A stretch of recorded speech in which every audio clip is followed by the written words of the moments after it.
पिछले कुछ दिनों से मैं एक चीज़ नोटिस कर रहा था कि मुझे लग रहा था कि पीसीबी साइड मार जाएगा, जो केएफसी ने उनको स्पॉन्सर किया है उससे पैसे पूसे वापस हो जाएंगे, ये जो मुआहदा हुआ है ये डन एंड डस्टेड हो जाएगा। लेकिन नहीं भाई साहब, पीसीबी तो नहीं मुड़ा।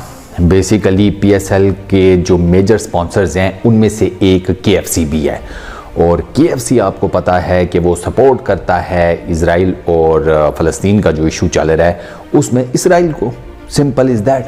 तो जब पीसीबी ने केएफसी को स्पॉन्सर बनाया था ना, तो उस पर्टिकुलर टाइम में एक ठीक ठाक किस्म का बैकलैश आया सोशल मीडिया के ऊपर। जब वो ठीक ठाक किस्म का बैकलैश आया तो पीसीबी ने क्या किया कि जितनी भी सोशल मीडिया के ऊपर उन्होंने पीएसएल के 9th एडिशन से रिलेटेड पोस्ट वगैरह शेयर की हुई थी वो डिलीट कर दी। उसमें से फिर उनको रीअपलोड किया गया, और कुछ में बल्कि काफ़ी हद तक जो केएफसी का लोगो शोगो था ना वो गायब कर दिया गया।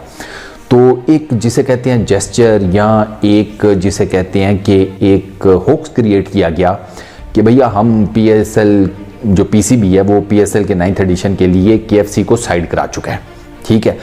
लेकिन उसके बाद फिर मैंने क्या देखा कि वो जो उनकी बकेट शकेट के वो जो हैं क्या उसे कहेंगे आप, मैस्कट्स टाइप या जो भी आप उसको कह लें, वो मुझे ग्राउंड में नज़र आए।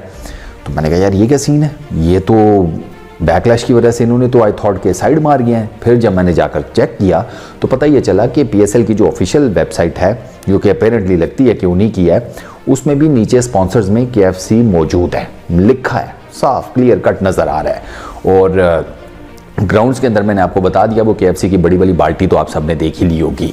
तो इसका मतलब यह है कि क्या है, केएफसी स्टिल स्पॉन्सर कर रहा है पीएसएल के 9th एडिशन को। मेरा जहाँ तक ज़ाती ख्याल है कि पीसीबी को ना ये एक्ट नहीं करना चाहिए था।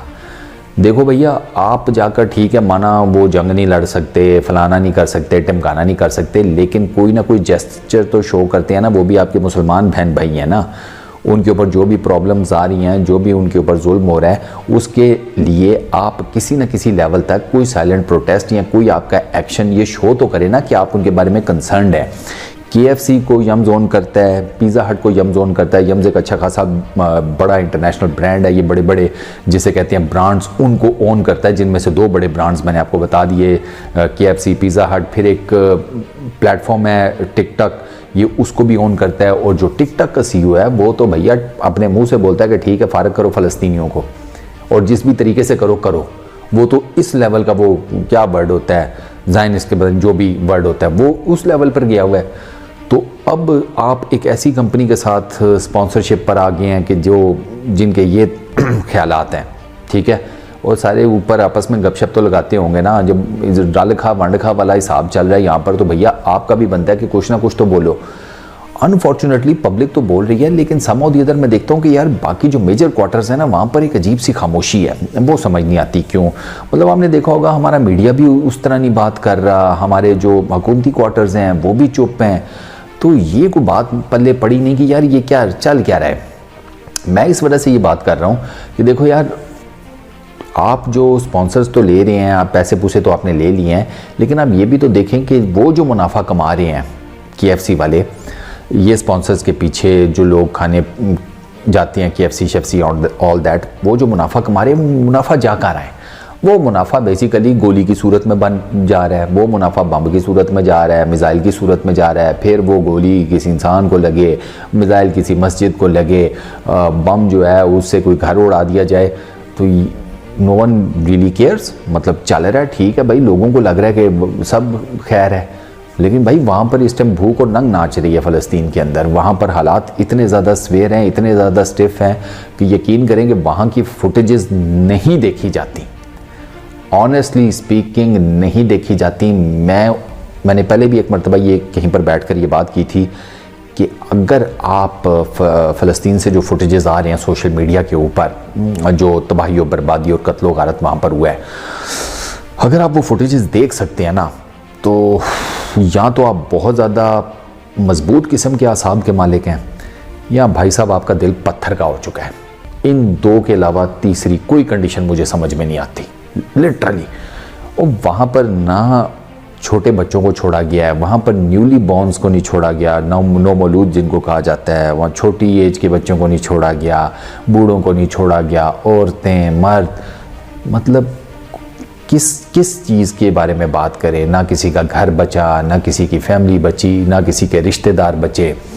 वो आई रियली डोंट नो कि उसको मैं किस तरह कहूँ यार। एक ज़मीन का टुकड़ा है, जिनकी वो ज़मीन है उनके हवाले कर दो, बात ख़त्म करो।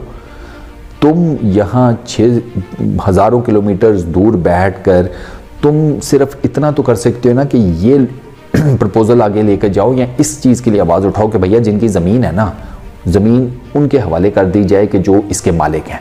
उसके बाद वो ज़मीन के साथ क्या करते हैं, वहाँ से कैसे ग्रो करते हैं, वहाँ से कैसे अपना अनाज उगाते हैं, कैसे अपना खाना पीना करते हैं, वो उन लोगों का कंसर्न है। तो कम से कम ये तो कर सकते हो ना कि उनकी ज़मीन उनके हवाले कर दो।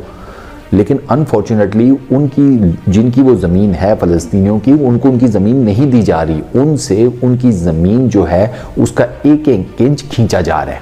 और उसमें फिर ये जितने भी बड़े बड़े ब्रांड्स हैं, ये भाई साहब फुल रिस्पॉन्सिबल हैं इस सारी जिसे कहते हैं ज़्यादती में, इस सारी कत्लो गारत में। तो पीसीबी को मेरे नज़दीक तो शर्म आनी चाहिए कि उन्होंने केएफसी को अपना स्पॉन्सर किया। और जाते जाते एक और छोटी सी बात, उन तमाम लोगों को भी शर्म खानी चाहिए, गैरत खानी चाहिए जो अभी भी केएफसी जो है वो खा लेते हैं। आई डोंट नो यार कैसे खाते हो, लिटरली, क्योंकि लोग खा रही है। अनफॉर्चुनेटली कुछ हैं ऐसे पत्थर दिल लोग कि जिनको ये लगता है कि उनकी ज़ुबान का जो टेस्ट है वो इंसानी जानों से ज़्यादा कीमती है उनके लिए। उनको अपनी ज़ुबान के टेस्ट का और अपने पेट की ज़्यादा फ़िक्र है, बजाय इसके कि किसी इंसानी जान की वो परवाह करें। फिर अजाब के कोड़े ही बरसते हैं, इसके बाद रहमत के फरिश्ते नहीं उतरते। बस इस वीडियो में इतना ही। अपना बहुत ख्याल रखिएगा, नेक्स्ट वीडियो में मुलाकात होगी।